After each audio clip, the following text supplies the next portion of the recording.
Congratulations, guys. Jeff Smith, Fox Sports News here. Well done to Brodie and Todd. First one for Brodie. What was that change you made at that last pit stop?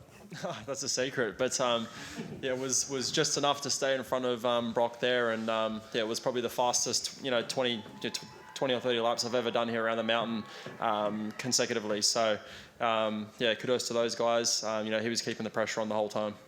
After the weekend, we've had so many crashes and red flags. Could you believe the race played out like that for the majority of it?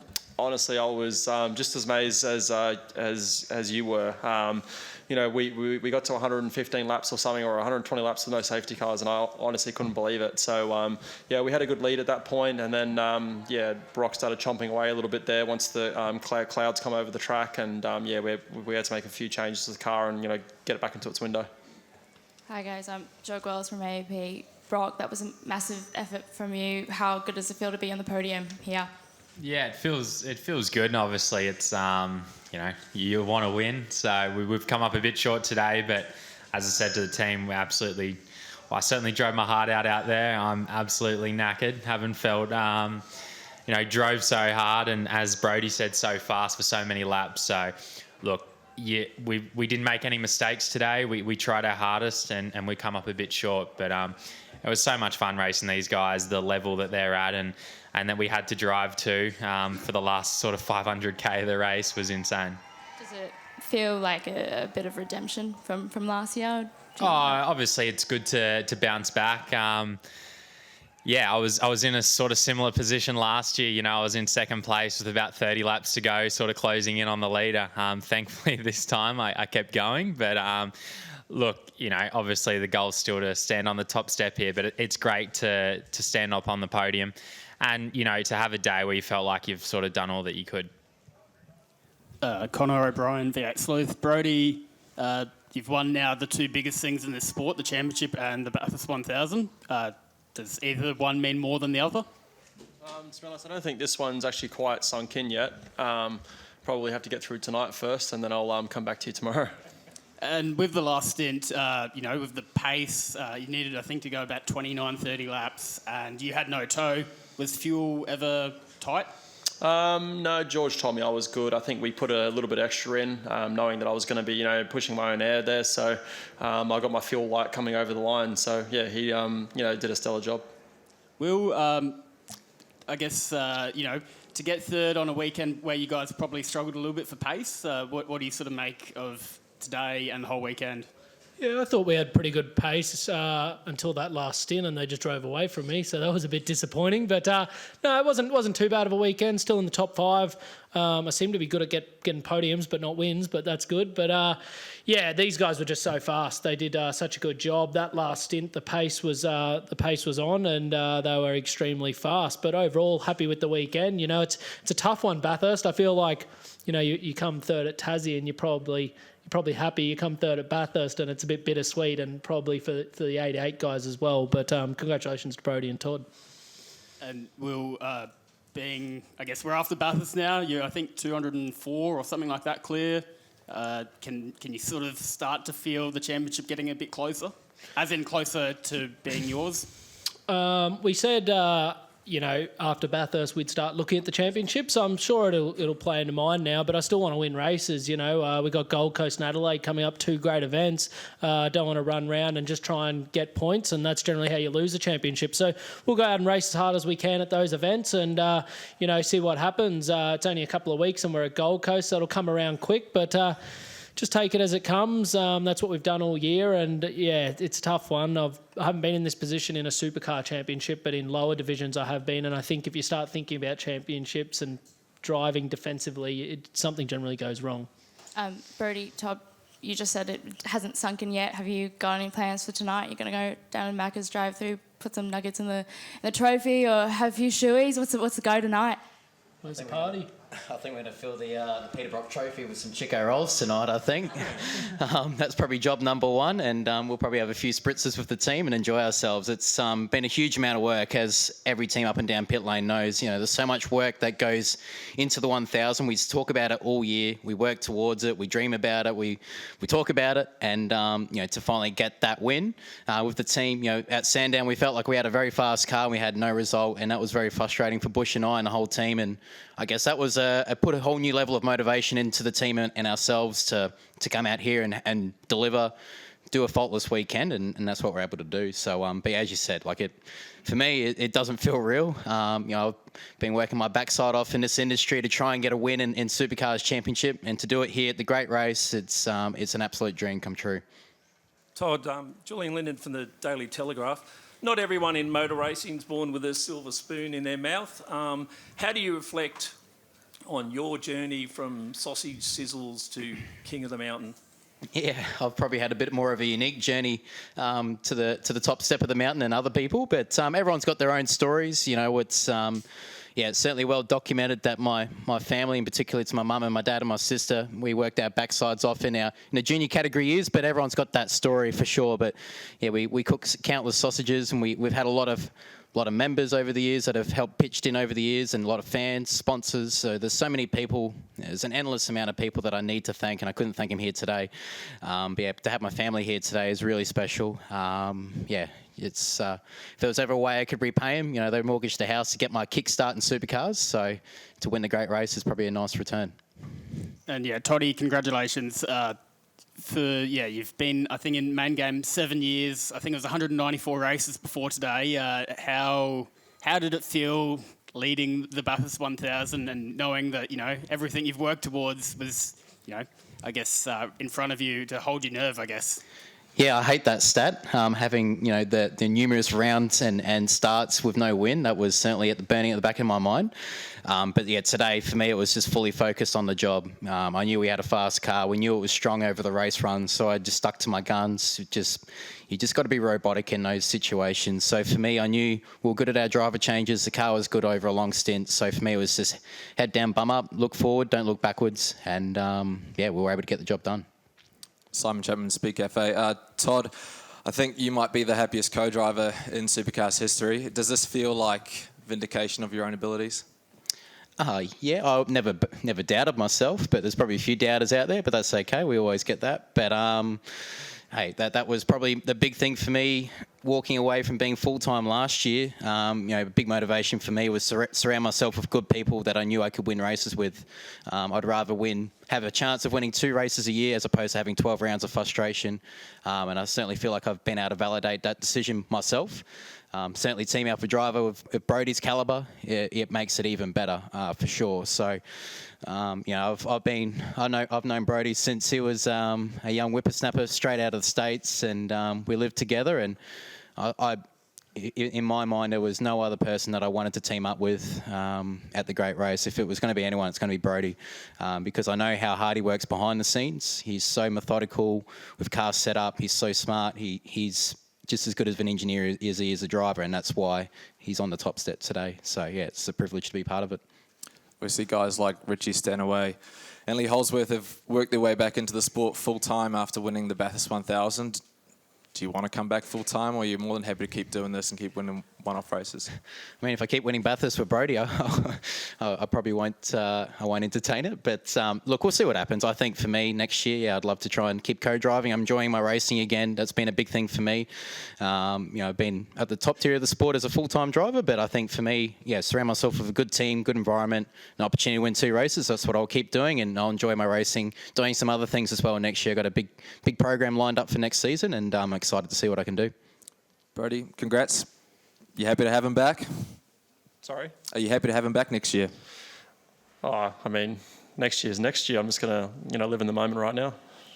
After everything that happened at the start of this season, did you think this would ever be a possibility? Sorry? Did you think this would be a possibility after everything that happened at the start of the season? Yeah, I've never doubted my ability. We sort of had some, I guess, flashes of, potential throughout earlier in the season, but we never had the pace to, match these guys. And I felt like the last sort of 3 or 4 rounds, we slowly been sort of chipping away and sort of found a balance that I'm, happy with the car again. How far have you come since returning to the series, do you think? A fair bit. I think, this series is so competitive.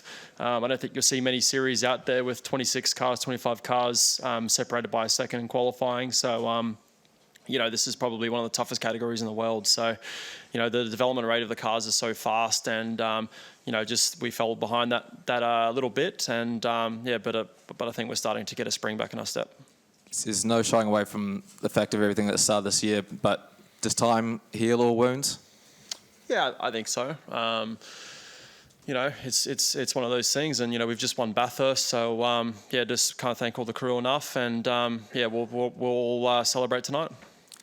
For yourself, Will, Broc, you're all part of that Norwell Academy, I guess you could call it. Can you each, I guess, talk about the influence of Paul Morris? Obviously, 10 years ago he won this race, and now he's got a generation of guys who have all stood on the podium at the same time. Well, it obviously works. I don't know why more people don't go there. Broc? That was the definition of a Norwell shootout for about 80 laps there at the end. That's what it felt like. But look, we've spent so much time together out there, jumping in with each other in the cars, learning stuff off each other. So I saw Paul after the race, and he's so excited, and he's meant so much, especially to myself and Brodie. We spent so much time together, so much time out there, and the opportunity that he gives young kids. There's so many throughout the field, not just us up here. So it's awesome to see him so happy and proud. And we obviously can't thank him enough for all he's done. And hopefully I'll get to get on the top step and share that with him as well one day. Yeah, it's a great thing. Is it working? Yeah, it's a great thing what Paul does there. I've been lucky enough to go to Norwell a fair few times and bang around with these guys and do a few shootouts, and it just gives you time on a track when you can't get on as much as you want to. So what he does there is really good.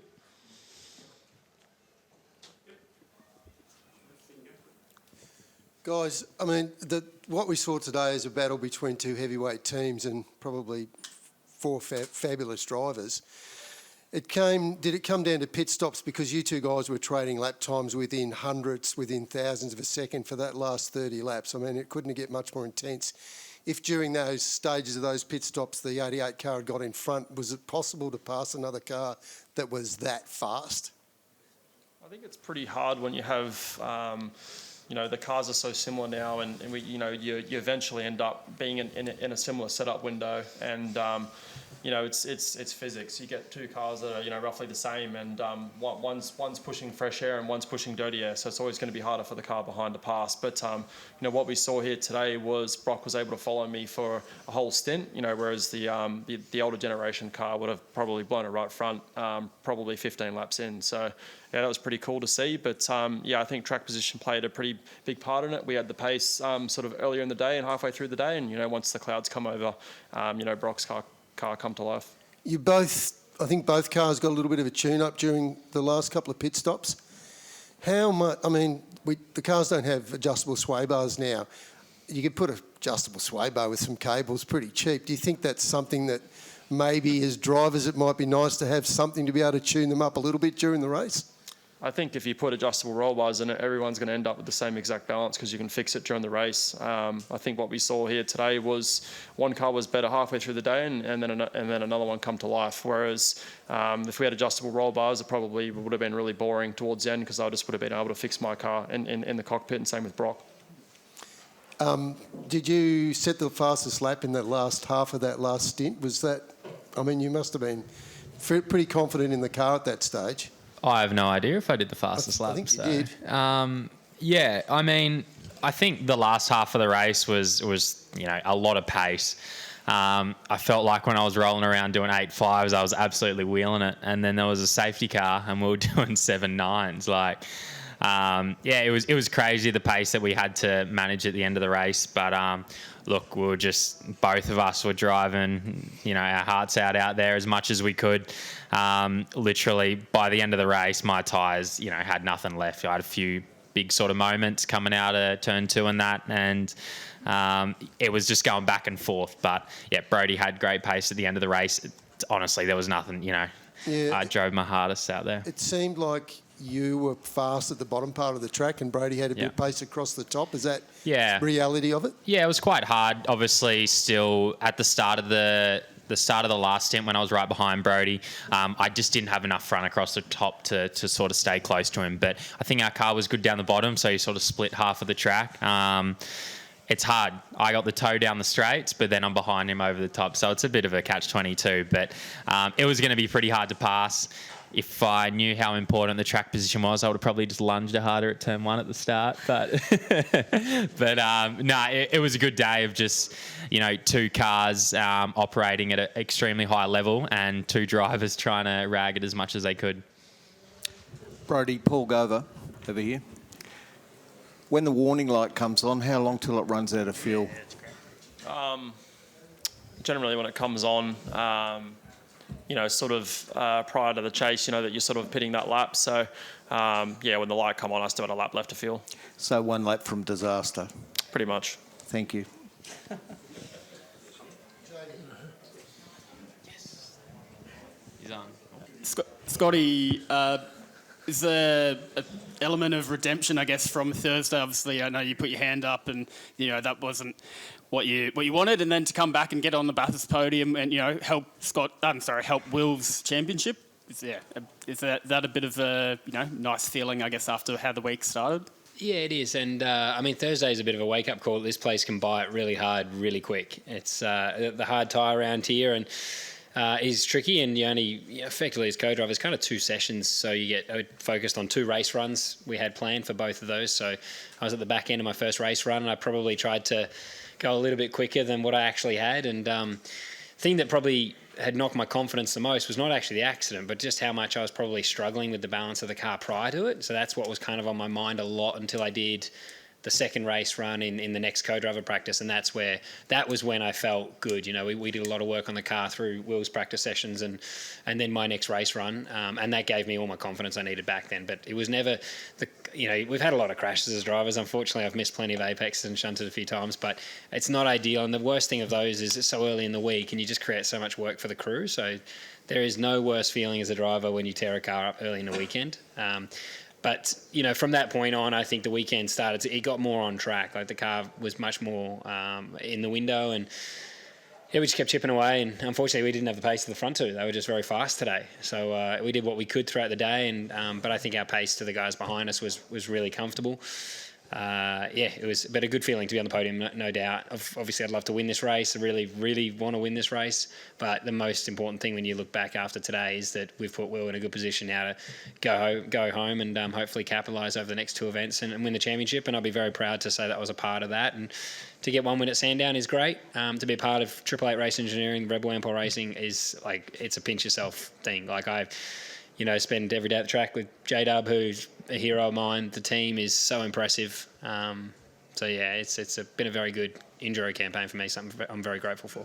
And Jamie, a day where you guys came 2-3, came close, probably, the fastest ever race in history. Yeah. What are your sort of emotions, I guess, as a team owner, driver? Yeah, what's your emotions on today?